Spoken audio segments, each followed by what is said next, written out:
ঘুম থেকে উঠে আমি ঝাঁটাটা নিয়ে কলপাড়ের দিকে যাচ্ছি, আগে ওদিকে ঝাড় দিয়ে নেওয়ার জন্য। আর ওদিকে দেখো পাখিরা কেমন আনন্দে কিচিরমিচির করছে। তাই চলো বন্ধুরা, শুভ সকাল আমার প্রিয় বন্ধুরা, তোমরা কেমন আছো? আশা করছি সবাই খুব ভালো আছো এবং সুস্থ আছো। তোমাদের আশীর্বাদ আর ভালোবাসায় আমরাও খুব ভালো আছি। আমার এই ব্লগটা যে যেখান থেকে দেখছো না কেন, সবাইকে ভালোবাসা জানিয়ে আজকে আবারও একটা নতুন ব্লগ শুরু করছি। আশা করছি তোমাদের এই ব্লগটা কোথাও না কোথাও একটু হলেও ভালো লাগবে। তা দেখো আমি কলপাড়ের ওদিক দিয়ে ঝাড় দিয়ে এদিকে চলে এসেছি টিনের ঘরের সামনেটা। টিনের ঘরের সামনেটা তো পুরো ঝাড় দেওয়া হয়ে গেছে।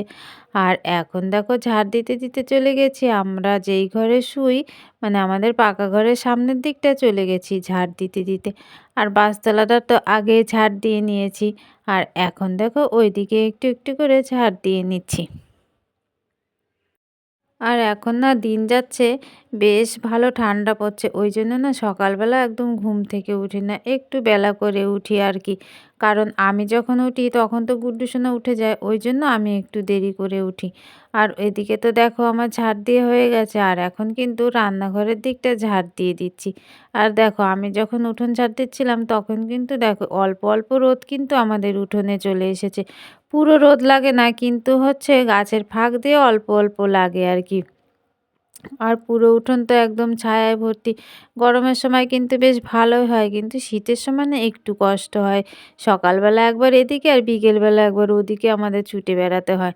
তা দেখো আমার সব ঝাড় দেওয়া হয়ে গেছে, আর এখন আমি ঝাড় দিয়ে একদম ওই শেষে নিয়ে যাচ্ছি ঝাড় দিয়ে দিয়ে, যেখানে রাখি আর কি ঝাড় দিয়ে সেখানে রেখে দিয়ে আসলাম ওগুলো।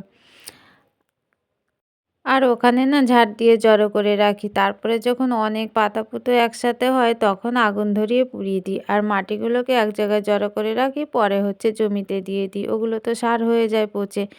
ওদিকে তো আমার পুরো উঠোনটা ঝাড় দিয়ে নিয়েছি। তারপরে দেখো গোবর মাটি নিয়ে আমি চলে এসেছি একদম রান্নাঘরে, রান্নাঘরটা লেপার জন্য। আর রান্নাঘরের ওই দেখো উনুনের সামনেটা তো লেপা হয়ে গেছে। আর ওই যে দেখছো বেড়ার দিকে সব সাদা সাদা কৌটোগুলো, ওইগুলো না মশলার কৌটো। ওখানে না রেখে দিই, হচ্ছে একটা তক্তা বাঁধা আছে, তক্তার উপরে সব সাজিয়ে রাখি। আর প্রত্যেকদিন আর এ ঘর আর ও ঘর করতে হয় না। অল্প স্বল্প কৌটোর মধ্যে রেখে রেখে ওখানে রেখে দিয়ে রান্না করতে করতে যখন শেষ হয়ে যায় তখন আবার ঘর থেকে নিয়ে আসি। আর এই কৌটোগুলোতে কিন্তু সব মশলা রাখি না, অল্প অল্প রাখি। তো দেখো আমার উনুনটা কিন্তু ওদিকে পুরো লেপা হয়ে গেছে, আর এখন কিন্তু এদিকটায় লেপে নিচ্ছি। পুরো ঘরটা কিন্তু লেপবো না, মানে যেটুকু না লেপলে নয় সেটুকুই লেপে নেব। তো উনুনটা তো পুরো লেপা হয়ে গেছে, আর উনুনটা লেপা শেষ করে দেখো আমি চলে এসেছি একদম রাত্রেবেলা খেয়েছিলাম সেই সব এঁটো বাসনগুলো নিয়ে চলে এসেছি। আর এখন কিন্তু আমি সমস্ত বাসনগুলো মেজে নেব। খুব একটা বাসন হয়নি, একটা দুটো হয়েছে। তা সেগুলো তো সবই মাজতে হবে। তা বাসনগুলো তো আমার সব মাজা হয়ে গেছে। আর গামলায় দেখো অল্প একটু জল ভরে নিয়েছি, আর সেই জল দিয়ে এখন আমি বাসনগুলো ধুয়ে নিচ্ছি। বাসনগুলো ধুতে ধুতে ভাবছিলাম আজকে কি রান্না করব। তা দেখো বলতে না বলতে কিন্তু হচ্ছে মাছওয়ালা হাঁক দিল, আর আমি কিন্তু মাছ নিয়ে চলে আসলাম। আজ দেখো আজকে নিয়েছি একদম ছোট্ট ছোট্ট মাছ, আর এই এতগুলো মাছ ক টাকা দিয়ে কিনেছি বলো তো? 50 টাকা দিয়ে। আর এই মাছগুলো কিন্তু আমাদের সবার দুবেলা একদম ভালোভাবে হয়ে যাবে। মাছগুলো তো রেখে দিয়ে এসেছি, আর এখন দেখো আমি চলে এসেছি বিছানাটা গোছানোর জন্য। আর এই যে দেখছো বেড কভারটা তুলে নিলাম, হচ্ছে অনেক কদিন তো এটা তোলা হয় না, বেশ ময়লা হয়েছে, তাই ভাবলাম আজকে একটু কাচাকুচি করব। তাই বেড কভারটা তুলে দিয়ে অন্য একটা বেড কভার আজকে পেতে দেবো। দেখো জানলাটা তো খুলে দিয়েছি, আর অনেক কদিন না ওই জানলাটা খোলা হয় না, তা আজকে আবার একটু খুলে দিলাম। মানে ওই জানলাটা খুলে দিলে না ঘরের মধ্যে মানে হালকা হালকা কুয়াশাও ঢুকে যায়, সেই জন্য না জানলাটা খুলি না। তা আজকে একটু রোদ উঠেছে বেশ ভালো, সেই জন্য জানলাটা খুলে দিলাম। আর ঘরে দেখো অল্প অল্প রোদও ঢুকে গেছে। আর বিছানা থেকে আমি কিন্তু সব কিছু নামিয়ে নিয়ে আবার একটা কাঁচা বেড কভার পেতে দিচ্ছি। আর ওই বেড কভারটা আজকে ধুয়ে দেবো। জানলার ওদিকটা দিয়ে তো আমি গুজে দিয়েছি, আর এদিকে একদম চাদরটাকে ঝুলিয়ে দিয়েছি। আর পাশ বালিশটা দেখো জানলার কাছে রেখে দিলাম। আর কম্বলটা না এখন আমি ভাঁজ করে নেব। এই যে শীতের দিন এসেছে আর একদম জামা কাপড়ে ঘর না ভর্তি হয়ে গেছে। এদিকে বিছনায় ভর্তি, এদিকে ওদিকে সমানে ভর্তি হয়ে গেছে। গরমের দিনে তো বিছনায় এত কিছু থাকে না। আর শীতের দিনে তো কম্বল এটা ওটা তো নিতেই হবে। একদম শীতের দিনে বিছানা ভরে থাকে। তা দেখো দুটো কম্বল ওখানে রেখে দিয়েছি। আর গুড্ডু সোনার বালিশ, কাঁথা সব কিন্তু বিছানায় রেখে দিয়েছি। আর বিছানা দেখো হাফটা কিন্তু কম্বল, কাঁথা কাপড়ে একদম ভর্তি হয়ে গেছে। ওইদিকে তো তোমরা দেখলে আমার বিছানা গোছানো হয়ে গেছে। আর বেড কভারটা নিয়ে আমি বাইরে চলে এসেছি। বাইরে আসতে না আসতে দেখি মা চা করে নিয়েছে আর আমি এখন বসে বসে চা খাচ্ছি। আর গুড্ডু সোনা না ঘুম কিছুতেই ভাঙছিল না। সকালবেলা ঘর থেকে উঠে বারান্দায় এসে মার কাছে ঘুমিয়েছিল। তা দেখো এখন কিন্তু অনেকটাই বেলা হয়ে গেছে। ও না মার কোলে বসে এখনও কিন্তু ঘুমোচ্ছে। ওর ঘুম কিন্তু কিছুতেই ভাঙছে না। কারণ সকালবেলার ঘুম কারোরই ভাঙতে চায় না। মানে সকালবেলার ঘুমটা না বেশ ভালো ঘুম। মনে হয় আর একটু ঘুমোই, তাই ও তো বাচ্চা মানুষ, ওরও মনে হচ্ছে, তাই ওকে দেখো ডাকাডাকি করছে খাওয়ার জন্যে। ও কিন্তু কিছুতেই উঠছে না, ও দিদার কোলে পড়ে পড়ে ঘুমোচ্ছে। তা আমরা এখন চাটা খেয়ে নেব। আর আমি যে ঘর থেকে যে বেড কভারটা নিয়ে এসেছি আর গুড্ডু সোনার অনেকগুলো জামা কাপড় ছিল আর খুব না ময়লা হয়েছে, সেগুলো আজকে একটু কেচে দিতে হবে। কারণ প্রত্যেক দিন তো আর ভালোভাবে রোদ ওঠে না। যেদিন রোদ ওঠে সেদিনই হচ্ছে কেচে দিই। আর বাকি দিনগুলো কাচলে না শুকোতে চায় না একদম। তা আমাদের চা তো প্রায় খাওয়া শেষ হয়ে গেছে। আর দেখো এদিকে কিন্তু আমি সমস্ত জামাকাপড়গুলো নিয়ে চলে এসেছি। আর জামাকাপড়গুলো না বেশিরভাগই হচ্ছে সুতির, সেই জন্য একটু উনুনে গরম জল করে নিয়েছিলাম। আর গরম জলের মধ্যে সার্ফ দিয়ে সব জামাকাপড়গুলো এখন ভিজিয়ে নিচ্ছি। আর গরম জলে না একটুখানি সার্ফ দিলে নোংরাটা তাড়াতাড়ি উঠেও যায়, আবার সার্ফও কম লাগে। ঠান্ডা জলের মধ্যে কিন্তু অনেকটা সার্ফ দিতে হয়, সেই জন্য একটু গরম জল করে নিলাম। তা সমস্ত জামা কাপড় দেখো আমি ভিজিয়ে নিয়েছি। আর এই যে শীতের দিন চলে এসেছে, মানে একটা জামা কাপড় ৩ দিনের বেশি আর পরা যাবে না, নোংরা হতেই থাকবে। আর শীতের দিনে এত ময়লা হয় কি বলবো তোমাদের। আর বাচ্চার জামা কাপড় তো প্রতিদিনই কাচতে হয়। মানে আমাদের বড়দের জামা কাপড়ের জন্য প্রতিদিন কাচলে ভালো হয়, এত পরিমাণ ময়লা হয় কি বলবো তোমাদের। গরমের দিনে যাই হোক ২-৩ দিন পর পর কাচলে হয়, কিন্তু শীতের দিনে না তা না। তা দেখো আমি সমস্ত জামাকাপড় কিন্তু ভিজিয়ে দিয়েছি।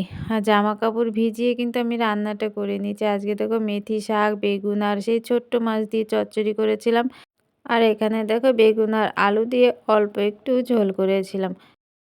ওদিকে তো আমার রান্নাবান্না কমপ্লিট হয়ে গেছিলো। আর দেখো জামা কাপড়গুলো কেচে আমি সব মেলতে চলে এসেছি। আর আজকে যা রান্নাবান্না করেছিলাম সবই কিন্তু আমার জমির সবজি, শুধুমাত্র মাছটা কিনেছি। আর এই টুকিটাকি হচ্ছে লাগালে না এটা একটা সুবিধা হচ্ছে, যখন ইচ্ছা তখনই তুলে রান্না করা যায়। সবসময় তো আর বাজারে যাওয়া হয় না, আর বাজারে যেতে না সবসময় ভালোও লাগে না। মাঝে মধ্যে নিজেরা চাষ করলে সেগুলো তুলে খেলেও না অনেকটা শান্তি লাগে, যে হচ্ছে আমি নিজে লাগিয়েছি, নিজে খাচ্ছি। আর বাজারে গেলে তো সেই কিনে আনতে হবে, তাহলে সেই আবার অনেকটা টাকা খরচা হয়ে যাবে। আর ওই টাকাটা দিয়ে কিন্তু অন্য একটা কাজ করা যায়। আমাদের গরিব মানুষের কিন্তু এই একটা সুবিধে। আর যেগুলো হচ্ছে বাড়িতে লাগানো হয় সেগুলো খেয়ে টাকাটাকে জমিয়ে রাখা। তাই তা দেখো বন্ধুরা, তাড়াতাড়ি করে জামা কাপড়গুলো তো ভিজিয়ে নিয়েছিলাম। আর জামা কাপড় ভিজিয়ে রান্নাবান্নাটা করে নিয়েছিলাম। আর গুড্ডুকে খাইয়ে চান করে ঘুম পাড়িয়ে দিয়েছি। আর আমি দেখো এখন চান করে আসলাম, এখনও মাথাটা পর্যন্ত আঁচড়াতে পারিনি। আর এখন অনেকটাই বেলা হয়ে গেছে, প্রায় 2:30 বেজে গেছে। তা চলো আমি এখন মাথাটা আঁচড়িয়ে পুজোটা করে নেব। আর পুজোটা করার পরে খাওয়া দাওয়াটা করে নিই। তারপরে ওখানে তো রোদ এসে গেছে, এবার একটু রোদে গিয়ে বসতে হবে, না হলে মানে খুবই শীত করছে, অনেকটা বেলা হয়ে গেছে তো। তা চলো কাজগুলো এখন করে নিই। মাথাটা আঁচড়িয়ে সিঁদুরটা পরে ঠাকুর পুজোটা করে নিয়েছিলাম। আর না ভাতটা খেয়ে নিয়েছি। ভাতটা খাওয়ার পরে না মানে প্রচণ্ড শীত করছে, সেই জন্য ভাবলাম এখন একটু রোদে যাব। তা রোদে যাওয়ার আগে কিন্তু দেখো সমস্ত থালা বাসনগুলো কিন্তু আমি মেজে নিচ্ছি। আর এগুলো ফেলে রাখলে না তখন তো ছায়া পড়ে যাবে, আর ওই রোদ থেকে এসে না তখন আর থালা বাসনগুলো মাজতে কিন্তু ভালো লাগে না। সেই জন্য ভাবলাম একবারে থালা বাসনগুলো মেজে একবারে চলে যাব রোদে। তা দেখো থালা বাসনগুলো কিন্তু আমার সব মাজা হয়ে গেছে। আর থালা বাসনগুলো মেজে কিন্তু আমি উঠোনটা ঝাড় দিতেও শুরু করে নিয়েছি। আর আজকে না মাথাটা শ্যাম্পু করেছি বলে মাথায় একটা গামছা জড়িয়ে নিয়েছি। আর উঠোনে তো প্রচণ্ড ধুলো, সব ধুলো কিন্তু আমার মাথায় চলে যাবে। তা আমি দেখো এদিকে ঝাড় দিচ্ছি আর কেমন পরিমাণে ধুলোগুলো উঠছে। প্রত্যেকদিন না এই জমির এদিকে এসে বসে থাকি আর সর্ষে ফুলগুলোকে দেখি, তাই ভাবলাম তোমাদের সাথেও একটু শেয়ার করি। তা দেখো আমাদের চারিপাশে কিন্তু সর্ষে ফুলে ভর্তি হয়ে গেছে, আর এই মাঠে না শুধু সর্ষে আর সর্ষে, আর কোনো কিছু কিন্তু লাগাইনি, মানে যেদিকে তাকাবে শুধু সর্ষে। তাই আমি একটু সর্ষে ফুলের ভিডিও করে নিলাম। তো ওইদিকে দেখো সন্ধে হয়ে গেছিলো আর ঘরে চলে এসেছি। আর সেই অনেক দিন আগে সেই মশলা ভাঙিয়ে নিয়ে এসেছিলাম, সেইগুলো না একটুও চালা হয়নি। তাই আজকে একটু সময় পেয়েছি, তাই বসে গেছি হচ্ছে মশলাগুলো চালতে। আর গুড্ডু সোনা আর মা দেখো ওদিকে খেলা করছে, তাই আমি ভাবলাম মশলাগুলোকে একটু চেলে নিই।